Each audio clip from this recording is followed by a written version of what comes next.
ഇന്നലെ ഞാൻ സ്പോട്ടിലുണ്ടായിരുന്ന നോർത്ത് കേന്ദ്ര എസ് പിയുമായി സംസാരിച്ചു. എസ് പി ഇന്നലെ എന്നോട് പറഞ്ഞത് തീവ്രമായ മഴയാണ്, അതുപോലെ അടുത്തുള്ള പുഴയിൽ വെള്ളം കൂടി വരുന്നു, അപ്പോൾ ഒരു പ്രളയത്തിൻ്റെ അവസ്ഥ ഉണ്ടായിക്കഴിഞ്ഞിരിക്കുന്നു ഇവിടെ. അപ്പോൾ നേവലിൻ്റെ സഹായം തേടിയിരിക്കുന്നത് ഇന്നലെ പറഞ്ഞു. അതിനുവേണ്ടിയാണ് ഇന്ന് രാവിലെ വീണ്ടും മുഖ്യമന്ത്രിയും ഡെപ്യൂട്ടി മുഖ്യമന്ത്രിയും വിളിച്ചത്. ഏതായാലും നേവൽ ടീം അവിടെ എത്തി റെസ്ക്യൂ ഓപ്പറേഷനോ ആരംഭിച്ച് എങ്ങനെങ്കിലും അർജുനെ രക്ഷപ്പെടുത്താനുള്ള മാർഗമാണ് ഇപ്പോൾ ആലോചിച്ചുകൊണ്ടിരിക്കുന്നത്. ഇപ്പോഴും അവിടെയുള്ള ആളുകൾ പറഞ്ഞുകൊണ്ടിരിക്കുന്നത് ഈ ഒരു സ്പോട്ടിൽ, അതായത് GPS ഉള്ള ഒരു സ്പോട്ടിലേക്ക് ആ രക്ഷാപ്രവർത്തനം മാറിയിട്ടില്ല എന്നുള്ളതാണ്. ഗതാഗതം പുനഃസ്ഥാപിക്കാനുള്ള ഒരു പ്രവർത്തനം മാത്രമാണ് അവിടെ നടക്കുന്നത്. വേണ്ട രീതിയിൽ കർണാടക സർക്കാർ ഇടപെടുന്നില്ല എന്നുള്ള ഒരു പരാതിയാണ് വീട്ടുകാരും അവിടെയുള്ളവരും ഇപ്പോഴും ഉന്നയിക്കുന്നത്. എന്താണ് പറയാനുള്ളത്? ഇനി കൂടുതൽ ഇടപെടൽ ഉണ്ടാകുമോ? വേറെ ഞാൻ പറഞ്ഞത്, ഞാൻ ഇപ്പോൾ രാവിലെ മുഖ്യമന്ത്രിയുമായും കർണാടക മുഖ്യമന്ത്രിയുമായും ഡെപ്യൂട്ടി മുഖ്യമന്ത്രിയുമായും സംസാരിച്ചു. അവിടെ ഈ എർത്ത് നീക്കാനുള്ള നടപടി ആരംഭിച്ചു കഴിഞ്ഞു. കൂടുതൽ റെസ്ക്യൂ ഓപ്പറേഷന് നേവലാണ് നല്ലതെന്ന് അഭിപ്രായപ്പെട്ടു. നേവലിനോട് ആവശ്യപ്പെട്ട് നേവൽ പോവുകയാണ് അങ്ങോട്ടെന്നാണ് എന്നെ അറിയിച്ചത്. ഇപ്പോൾ ഞാൻ വീണ്ടും അവരെ ബന്ധപ്പെടാൻ വേണ്ടി പോവുകയാണ്. എങ്ങനെയെങ്കിലും അർജുനെ രക്ഷപ്പെടുത്തിയെടുക്കാനുള്ള കാര്യങ്ങളാണ് ഇപ്പോൾ ആലോചിച്ചുകൊണ്ടിരിക്കുന്നത്. സമയം വൈകുന്നേരം വലിയ പ്രശ്നങ്ങളാണ് ഉണ്ടായിക്കൊണ്ടിരിക്കുന്നത്. ലൈറ്റ് ഇല്ല എന്നുള്ളൊരു കാരണം പറഞ്ഞ് അവർ ഇപ്പോൾ നിർത്തിവെക്കാനുള്ള സാധ്യതയുണ്ടെന്നുള്ളൊരു ആശങ്ക വീട്ടുകാർക്കുണ്ട്. ഇല്ല, എന്നോട് പറഞ്ഞത് ഞാൻ രണ്ടുപേരായി രണ്ട് വട്ടം സംസാരിച്ചു രാവിലെ രണ്ടുപേരുമായി. ഞാൻ എല്ലാ ഡീറ്റെയിൽസും അയച്ചു കൊടുത്തു, അർജുൻ്റെ എല്ലാ ഡീറ്റെയിൽസും അയച്ചു കൊടുത്തു, വണ്ടിയുടെ നമ്പർ പോലും അയച്ചു, മൊബൈൽ നമ്പർ എല്ലാം അയച്ചു കൊടുത്തു. ഞാൻ പറഞ്ഞു വരുന്നത്, അവർ എനിക്ക് തന്ന് എന്നോട് പറഞ്ഞ കാര്യങ്ങളാണ് ഞാനിപ്പോൾ ഇവിടെ സൂചിപ്പിച്ചത്. അവർ ചെയ്യുന്ന കാര്യങ്ങൾ, ചെയ്ത കാര്യങ്ങൾ എന്നെ അറിയിച്ചത്. അത് നമുക്ക് കർണാടക സർക്കാർ എല്ലാ സഹായവും വാഗ്ദാനം ചെയ്തിട്ടുണ്ട്. അവരെല്ലാ കാര്യവും ചെയ്തുകൊണ്ടൊക്കെയാണെന്ന് അറിയിച്ചത്. NHൻ്റെ ആളുമായി ഞാൻ ബന്ധപ്പെട്ടുകൊണ്ടൊക്കെയാണ്. NHനും വലിയ ഉത്തരവാദിത്വമുണ്ട് ഈ കാര്യത്തിൽ. ഗവൺമെൻറ് മാത്രമല്ല, NHനും വലിയ ഉത്തരവാദിത്വമുണ്ട്.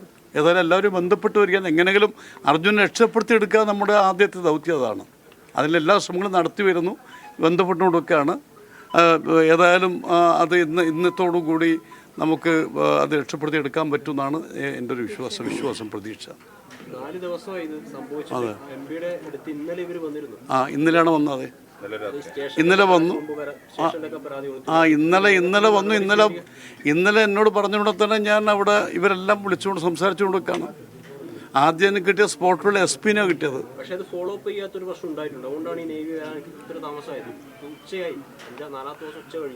അല്ല, എന്നോട് ഇന്നലെ അദ്ദേഹം പറഞ്ഞത് നേവിയുടെ സഹായം തേടിയിട്ടുണ്ട് രക്ഷാപ്രവർത്തനത്തിന്. നേവി രാവിലെ എത്തുമെന്ന് അറിയിച്ചത്. അതുകൊണ്ട് ഇന്ന് രാവിലെ കർണാടക മുഖ്യമന്ത്രിയെ ഡെപ്യൂട്ടി മുഖ്യമന്ത്രിയെ വിളിച്ചത്. അവരും പറഞ്ഞു നേവിയെ അവിടെ എത്തിക്കാൻ നല്ല ശ്രമങ്ങളും നടത്തി കഴിഞ്ഞിരിക്കുന്നു എന്നാണ് അറിയിച്ചത്. ഏതായാലും അവരുമായി വീണ്ടും ബന്ധപ്പെട്ടുകൊണ്ടിരിക്കുകയാണ്. ഉണ്ടാവില്ല എന്നാണ് എൻ്റെ വിശ്വാസം. കാരണം വെച്ചാൽ നേവി മതി എന്നാണ് അവർ പറഞ്ഞത്. അത് ആദ്യം മുതലേ ഉള്ളതാണ്. പിന്നീട് ഈ വാർത്ത വന്നതിന് ശേഷം ഒന്നും ഉണ്ടായിട്ടില്ല. അല്ല, ഞാനിപ്പോൾ ഇന്ന് രാവിലെ ഞാൻ ബന്ധപ്പെട്ട് കിട്ടിയ വിവരങ്ങളാണ് ഞാനിപ്പോൾ നിങ്ങളോട് പറഞ്ഞിട്ടുള്ളത്. ഞാൻ വീണ്ടും അവരെ ബന്ധപ്പെടാൻ വേണ്ടി പോവുകയാണ്. മുഖ്യമന്ത്രി ഇന്നലെ രാത്രി തന്നെ ഞാൻ എല്ലാവരും ബന്ധപ്പെട്ടു. ഇന്നലെ രാത്രി വീണ്ടും 3 തവണ ഞാൻ നോർത്ത് കേന്ദ്ര SP സംസാരിച്ചു. അവിടെ സ്പോട്ടിലുണ്ട്, സംസാരിച്ചു. അദ്ദേഹം പറഞ്ഞ വിവരമാണ് എനിക്ക് കൂടുതലായി അറിയുന്നത്. അപ്പോൾ അതുകൂടാതെയാണ് ഇന്ന് കർണാടക ഗവൺമെൻറ്റുമായി ബന്ധപ്പെട്ടത്. ഏതായാലും നമുക്ക് വളരെ പെട്ടെന്ന് അർജുൻ രക്ഷപ്പെടുത്താനുള്ള ഒരു പ്രവർത്തനമാണ് ആവശ്യം. അല്ല, ഞാൻ പറഞ്ഞത്, എന്നോട് രാവിലെ ഞാൻ 2 തവണ എല്ലാവരും ബന്ധപ്പെട്ട് സംസാരിച്ചു. അവർ നേവി ടീം വരാൻ വേണ്ടി എല്ലാ ഏർപ്പാടും ചെയ്തു കഴിഞ്ഞു എന്നാണ് എന്നെ എടാ. ഞാൻ ഇപ്പോഴും വീണ്ടും സംസാരിക്കാൻ വേണ്ടി പോകണം. എൻ്റെ പേര് വിളിക്കാൻ വേണ്ടി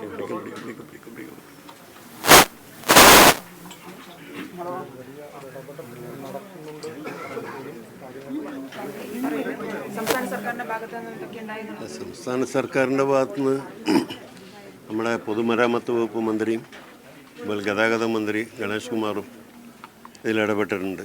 അവർ ചോദിച്ചുകൊണ്ടിരിക്കുന്നുണ്ട്. പിന്നെ ഒരുപക്ഷെ നമ്മുടെ സംസ്ഥാനത്തുള്ളൊരു വ്യത്യാസം, നാട്ടുകാർ തന്നെ ഇടപെടും വലിയ തോതിൽ.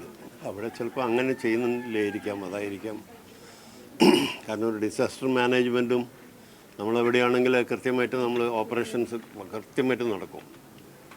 അതൊരു എനിക്ക് തോന്നുന്നു കുറച്ചുകൂടെ റിമോട്ട് ഏരിയ ആണ് അതെന്ന് തോന്നുന്നല്ലേ. കേരളത്തിന്റെ ഭാഗത്ത് നിന്ന് വേണ്ട രീതിയിൽ ഒരു സമ്മർദ്ദം ഉണ്ടായില്ല എന്ന് പറയുന്നു. സമ്മർദ്ദമുണ്ടല്ലോ, 2 മന്ത്രിമാർ ഇടപെടുന്നുണ്ട്.